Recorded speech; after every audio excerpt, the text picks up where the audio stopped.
बाबा के सभी बहुत ही ज़्यादा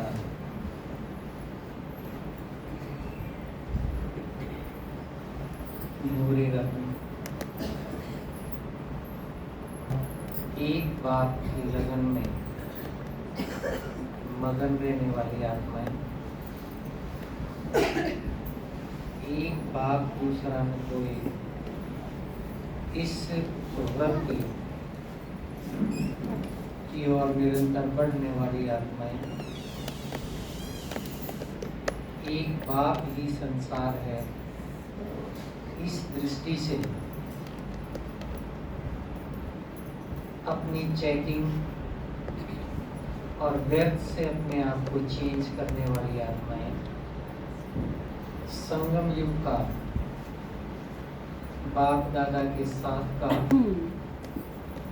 पूरा पूरा लाभ लेने वाली आत्माएं, आप सभी अति भाग्यशाली आत्माएं। अभी अभी हमने जो गीत सुना, गीत के बोल के साथ साथ आज की अव्यक्तवाणी भी सभी ने पढ़ी होगी या सुनी होगी। किस किस ने आज की अव्यक्तवाणी पढ़ी है या सुनी है? Very good. आज की अव्यक्तवाणी में बाबा ने सबसे ज्यादा जोर किस चीज के ऊपर दिया? कौन बताएगा? व्यर्थ से मुक्त होने पर जोर दिया। और किस चीज पे जोर दिया?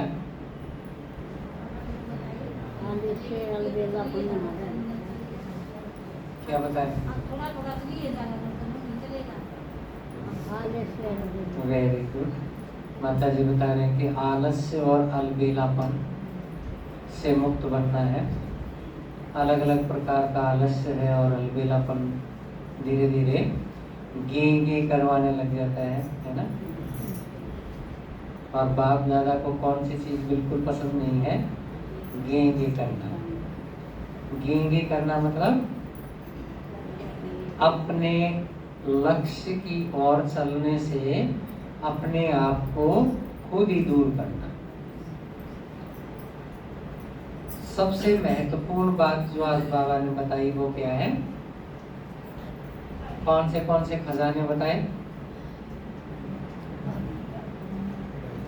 बाबा ने कौन से खजाने बताए? ज्ञान का और योग का, और सबसे इम्पोर्टेंट ये सारे खजाने प्राप्त करने का समय बाबा ने बताया। कौन सा है? संगम युग। संगम युग सबसे श्रेष्ठ युग क्यों है?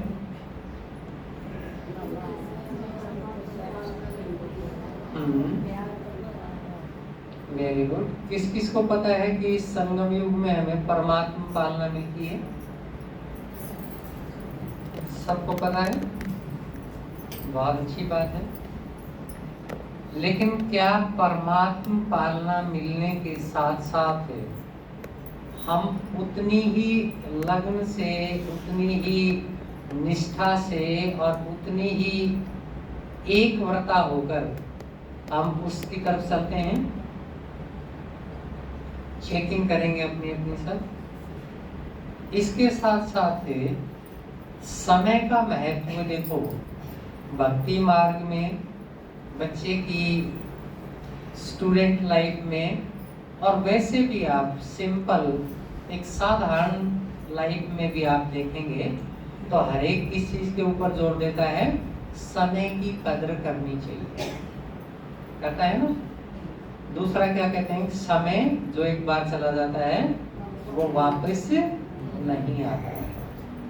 अब देखो, कभी साकार बाबा के साथ जब ब्रह्मा बाबा के अंदर परमात्मा शिव का अवतरण हुआ, उसके बाद बाबा कब आ जाते थे, कब चले जाते थे? लगभग सारी जितनी भी गतिविधियां होती थी, चाहे वो सेवा की है या ज्ञान की है या बच्चों के साथ खेल पाल की है, कोई भी गतिविधि होती थी, उसमें साकार माध्यम से अव्यक्त बाबा ब्रह्मा बाबा के अंदर मौजूद रहते थे। वो समय चला गया। फिर बहुत थोड़े भाई बहन थे जो अव्यक्त रूप में मिलने का जिनको सौभाग्य मिला। उसके बाद धीरे धीरे जब संख्या बढ़ती चली गई, अव्यक्त बाप दादा के आने का समय कम होता चला गया, मिलने वालों की संख्या बढ़ती चली गई। 1987 के बाद बाबा ने एक एक से मिलना बंद कर दिया, क्योंकि संख्या बढ़ती गई तो एक एक से मिलने में तो बहुत घंटे लगेंगे। फिर क्या हुआ, ग्रुप के साथ मिलना शुरू किया, जैसे पंजाब जोन का ग्रुप है उसके साथ मिल रहे हैं। फिर धीरे धीरे जोन से मिलना शुरू किया, एक जोन में दूसरे कई जोन मिला के मिलना शुरू किया। धीरे धीरे वो भी बंद हो गया। फिर बाबा ने क्या किया, बाबा ने क्योंकि बताया था कि समय के साथ संख्या के साथ मिलन की विधि भी परिवर्तित होती जाएगी, और वैसा ही हमने देखा। फिर अव्यक्त बाप दादा के जो मिलन का था वो भी समय समाप्त हो गया। कब समाप्त हो गया, 2017। तो 2017 के बाद जो मिलन है वो कैसा मिलन है, वो अव्यक्त में अव्यक्त का मिलन है। आपकी स्थिति अच्छी है, बाप दादा की बहुत बहुत आपको साथ में हेल्प मिलती है, साथ में उसका सहयोग मिलता है, पहले से और कई गुना ज्यादा मिलता है। लेकिन उसके लिए जरूरत किस चीज की पड़ेगी, हमारी स्थिति कितनी अच्छी है। और सबसे महत्वपूर्ण चीज जो है ज्ञान में वो क्या है, वो हमारी स्थिति है। अगर हमारी स्थिति अच्छी है, अगर हमने उसके ऊपर मेहनत की है, अगर हमने उसके ऊपर पुरुषार्थ किया है, अगर हमने उसके लिए तपस्या की है, स्थिति हमारी अच्छी होती जाएगी। स्थिति अच्छी हो रही है कि नहीं हो रही है उसका पता कैसे चलेगा, जैसे जैसे हमारे पास कोई भी परिस्थिति आएगी उसमें हम कितना हलचल में आए, कितना स्थिर रहे, उससे पता लगेगा कि हमारी स्थिति कैसी है। क्योंकि कोई भी अगर आपने चीज ली है, मान लिया आपने कोई दवाई ली है और डॉक्टर ने कहा कि जब बुखार आए तो ये दवाई ले लेना, जब आपने दवाई ले ली तो बुखार क्या करेगा, उतरना चाहिए ना। फिर भी दवाई अगर से बुखार नहीं उतर रहा है तो क्या कहेंगे, कहेंगे ना कि दवाई भी असर नहीं कर रही है ना। दूसरे को भी फोन करके बताएंगे कि दवाई तो चल रही है लेकिन असर नहीं कर रही है। इसका मतलब क्या हुआ, या तो बीमारी बहुत बड़ी है या दवाई जो है वो बीमारी के हिसाब की नहीं है। तो अब आगे आगे बाबा ने क्या बताया आज की अव्यक्तवाणी में भी, आगे आगे समय और तेज गति से बदलेगा। समय की गति तेज और ज्यादा होगी, किस चीज की, परिवर्तन की। तो उस परिवर्तन में अपने आप को सस्टेन कौन रख सकता है, अपने आप को शांत और स्थिर कौन रख सकता है, जिसकी स्थिति अच्छी होगी। तो सारा खेल हमारा ज्ञान का, योग का, धारणा का, सेवा का, जो भी हमारे चारों सब्जेक्ट हैं, उसका अल्टीमेट गोल, उसका हमारा एकमात्र उद्देश्य जो है वो क्या है, अच्छी स्थिति बनाने का। इसके लिए अगर आपकी 4 बजे उठने की धारणा में स्थिति अच्छी नहीं बनती है, आप बाबा से 3 बजे उठ के रूरिहान करो। रूरिहान करने का मतलब क्या है, अपनी बात बाबा को बतानी है। 3 बजे से भी काम नहीं चलता है तो 2 बजे उठ के करो, क्योंकि सोने का टाइम नहीं है। क्यों नहीं है, क्योंकि स्थिति बनाने का टाइम निकल जाएगा। आपके पास कोई भी कमजोरी है, आपके पास किसी भी शक्ति की कमी है, बाबा को वो सुबह अमृत वेले आप बताओ, लगातार बताओ, 1 महीना बताओ, 2 महीने बताओ, और आप देखोगे बड़ा वंडरफुली वो चीज आपकी ठीक हो जाएगी। बाबा का ये जो साथ का समय है ये सबसे इंपॉर्टेंट है। बाबा ने बताया ना कि सतयुग में बल सोने के युग में होंगे, सब चीजों की भरपूरता होगी, लेकिन क्या नहीं होगा, परमात्मा पालना नहीं होगी। परमात्मा पढ़ाई, परमात्मा पालना सबसे इंपॉर्टेंट है। जो अब सबसे सही तरह से पढ़ लेगा उसको 5000 साल पढ़ाई की चिंता करने की जरूरत नहीं है। भगवान अपने आप, उसकी बुद्धि अपने आप सारी सही कर देगा। अब आप देखो ना, अभी कितनी सारी पढ़ाई के लिए मारामारी है, छोटे छोटे बच्चे भी पढ़ाई के लिए कितने परेशान हैं, होते हैं ना, माँ बाप और भी ज्यादा परेशान हैं। लेकिन एक चीज तो अपने हिसाब से चलेगी ना। अब ये तो नहीं कि आपके अंदर कोई कमजोरी आ गई, आप बीमार होके उठे हैं अभी, तो उसको रिकवर करने में थोड़ा टाइम लगेगा ना, धीरे धीरे तो रिकवर होंगे। ये थोड़ी ना कि उसी दिन से उसको जैसे ही ठीक हुआ उसी दिन से उसको रोज 1 किलो घी पिलाना शुरू कर दो तो उसको तो दस्त लग जाएगी, है ना? क्यों? क्योंकि उसकी तैयारी ही नहीं है उसकी अंदर से अभी उसको हजम करने की। तो इसी तरह से सारी जितनी भी ज्ञान की अलग अलग पॉइंट्स हैं, जितनी जितनी सूक्ष्म पॉइंट हैं, जितनी जितनी योग की अलग अलग स्थितियां हैं, जितनी जितनी धारणा की आपकी स्थिति के आधार से आपकी आनंद की अवस्था होगी, और जितनी जितनी आपसे सब प्रकार की सेवा होगी, मनसा वाचा कर्मणा, सब प्रकार की जो सेवा आपको आपसे होगी, और चौथा सब्जेक्ट सेवा, उसका भी आधार एकमात्र क्या है? हमारी स्थिति है। और स्थिति वैसे बनाने में हठ योगियों ने देखो कितनी मेहनत की है ना? बताते हैं ना चित्त वृत्ति निरोध योग है कि हम चित्त और वृत्तियों को बाहरी चीजों से बिल्कुल हटा के, बिल्कुल अपने मन को मार के बैठें, तब साधना करें, तब ऐसा हो, इतना मुश्किल का काम है। भगवान के साथ सबसे बड़ी गिफ्ट क्या है?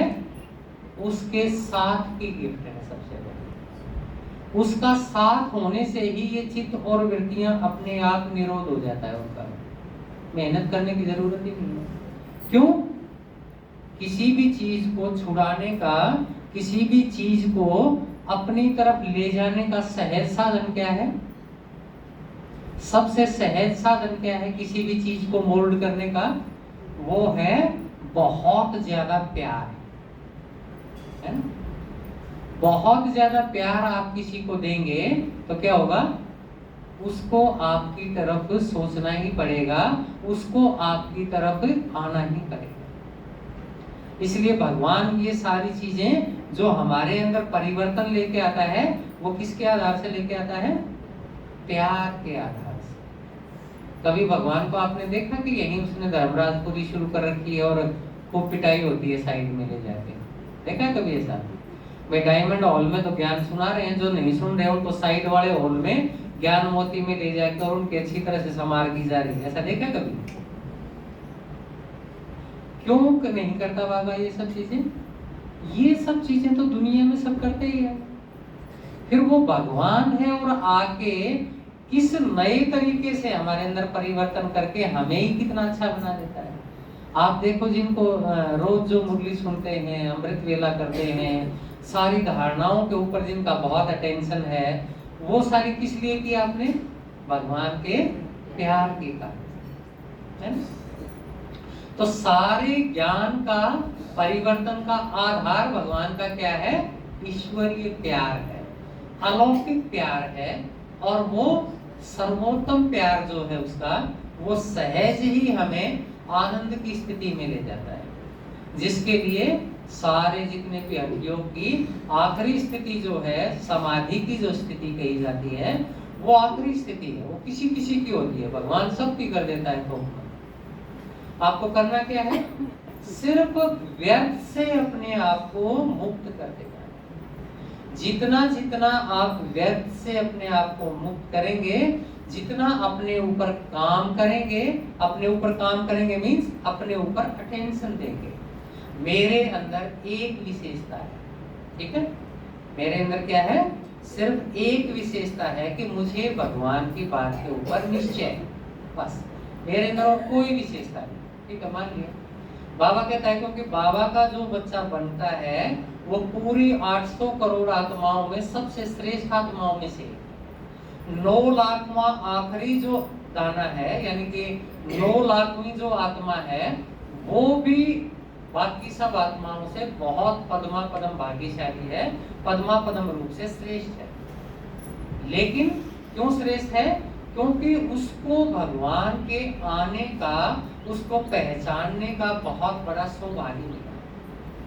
बाकी कितने भी विद्वान हो, कितने भी बड़े महात्मा हों, कितनी भी बचपन से आप बाल ब्रह्मचारी हों, बाबा कहता है उसका कोई फायदा नहीं। एक साधारण सी माता, एक साधारण सा भाई अगर भगवान को पहचान जाता है तो उससे बड़ा भाग्यशाली कोई नहीं।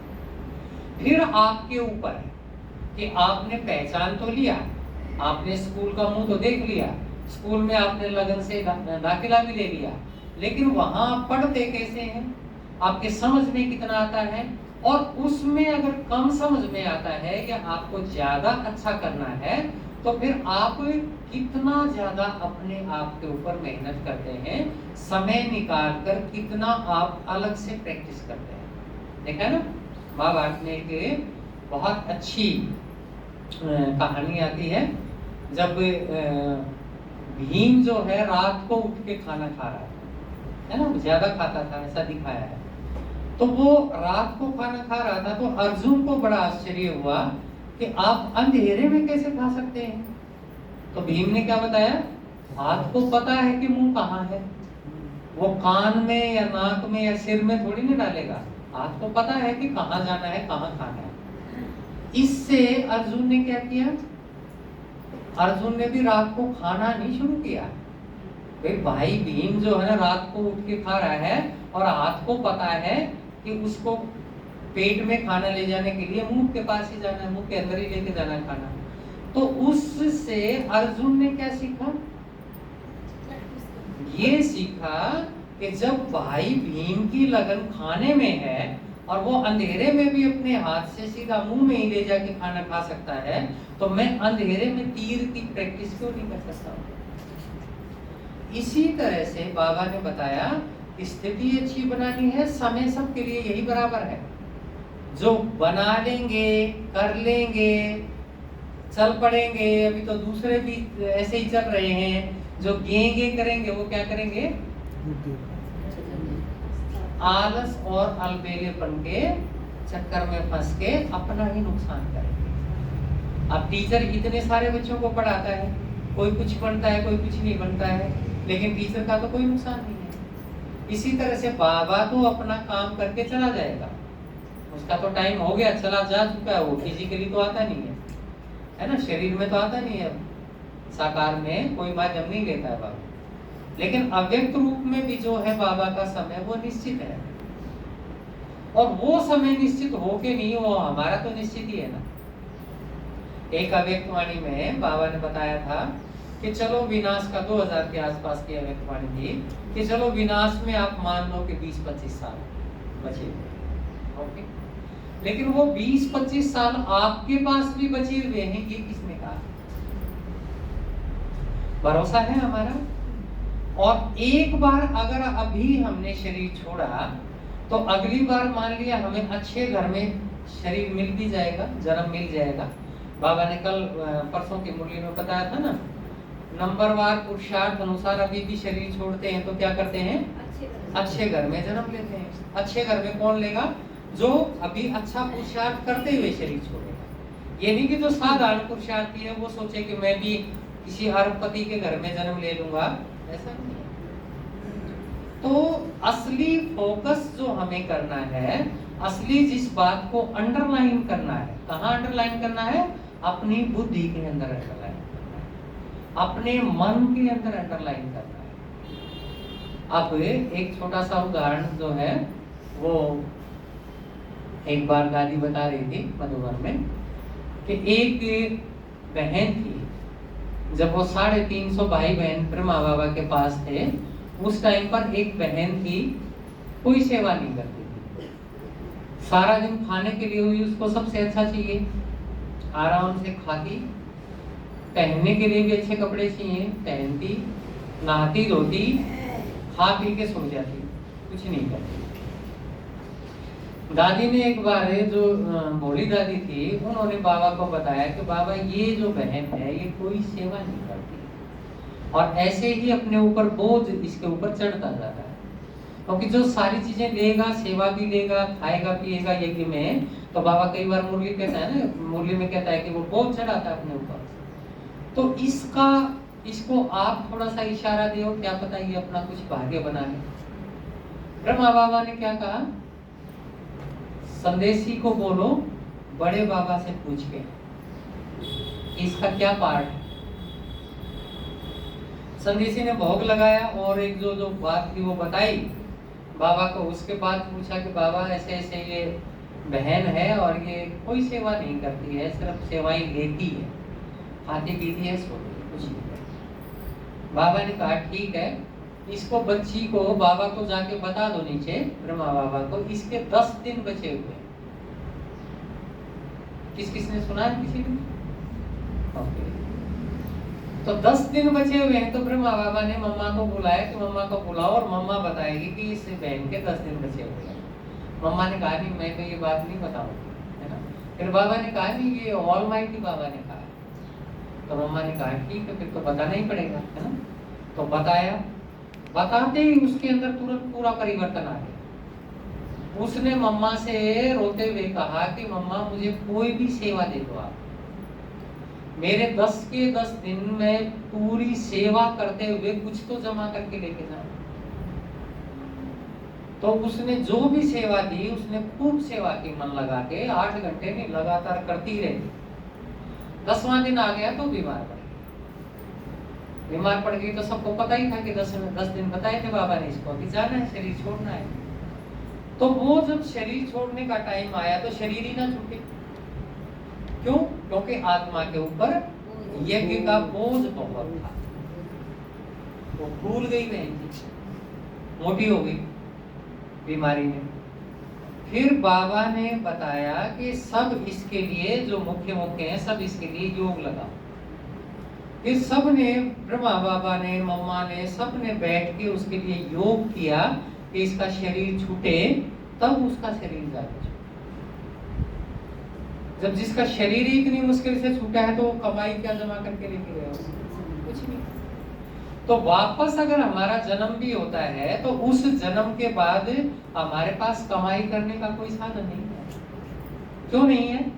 एक तो हम नया जन्म लेंगे, नए जन्म में जब हमें इतनी समझ आएगी कि हमें कुछ करना चाहिए, तब तक सारा खेल ही खत्म हो जाएगा। अब कोई ये कहे कि मैं साकार बाबा से जाके मिल के आऊं, तो उसका तो टाइम ही हो गया। वो तो 5000 साल के बाद वो समय आएगा। तो अब कोई मिल सकता है? नहीं मिल सकता। समय खत्म। 2 बजे स्कूल की छुट्टी होती है, कोई बच्चा ये कहे कि नहीं मैं तो 2:30 बजे जाके और स्कूल में पढ़ूंगा, सब टीचर मुझे पढ़ाएं, तो कोई पढ़ाएगा उसको? स्कूल की छुट्टी का ही टाइम हो गया भाई, तो कौन पढ़ाएगा, क्या पढ़ाएगा? तो इसी तरह से हमारा स्कूल, हमारा टीचर, हमारी पढ़ाई सदा काल चलने वाली नहीं है। कितने दिन चलने वाली है? बहुत लिमिटेड टाइम में चलने वाली है। बहुत थोड़ा समय ये पढ़ाई चलने वाली है। तो इसलिए पढ़ाई की, पढ़ाने वाले की और पढ़ाई के साथ जुड़ी हुई कमाई की हमेशा चिंता करनी। आज अपने आप से पूछो, बाबा ने बताया ना वैसे तो कि बाप दादा को शाम को अपना सारा हिसाब किताब देके हल्के होके सो जाओ, है ना, पता है? वो तो हल्के होके सोने के लिए है। कमाई जमा करने के लिए क्या करेंगे? अपना खुद ही टीचर बनना है। खुद टीचर कैसे बनेंगे? अपना विश्लेषण करना है, अपने ऊपर विचार करना है कि आज अगर मेरा शरीर छूटा तो मैं क्या बनूंगा, मुझे क्या मिलेगा, क्या अभी का जो जन्म मुझे मिला था उतनी भी कमाई मैंने की है कि वैसे वैसे जन्म मेरे हों। और जन्म हर एक अच्छा ही चाहता है ना, जिसमें सब तरह की प्राप्ति हो, जिसमें सब तरह की भरपूरता हो, है ना, संपूर्ण रूप की संपन्नता हो, तन की, मन की, धन की, जन की, संबंध संपर्क की, सब प्रकार की संपन्नता, सब प्रकार की भरपूरता हो। चाहते हैं ना सब? या कोई चाहता है कि मैं तो मजदूरी कर लूंगा अगले जन्म में जाके? कोई चाहेगा? तो उसके लिए क्या करना पड़ेगा? संसार को देखते हुए भी नहीं देखना। वैसे भी आपने देखा होगा जब हमारा कोई भी उद्देश्य होता है, कोई भी बड़ा उद्देश्य होता है, जैसे मान लिया किसी के घर में कोई मरी गया, साथ में किसी की शादी हो रही है, वहां डीजे बज रहा है, तो मुर्दे को जमीन पे रख के ये थोड़ी ना कहेंगे बस एक बार 10 मिनट नाच के आ जाते हैं, कहेगा कोई? नहीं कहेगा, क्योंकि परिस्थिति बदली हुई है। इसी तरह से आपने ये सोचना है कि हमारे लिए ये सारी दुनिया, इसके सारे आकर्षण, इसके सारे क्रियाकलाप हमारे लिए क्या हो गए हैं? मर गए। आप मरे, मर गई कहा जाता है ना ऐसा। तो ऐसा अपने अंदर निश्चय करना है।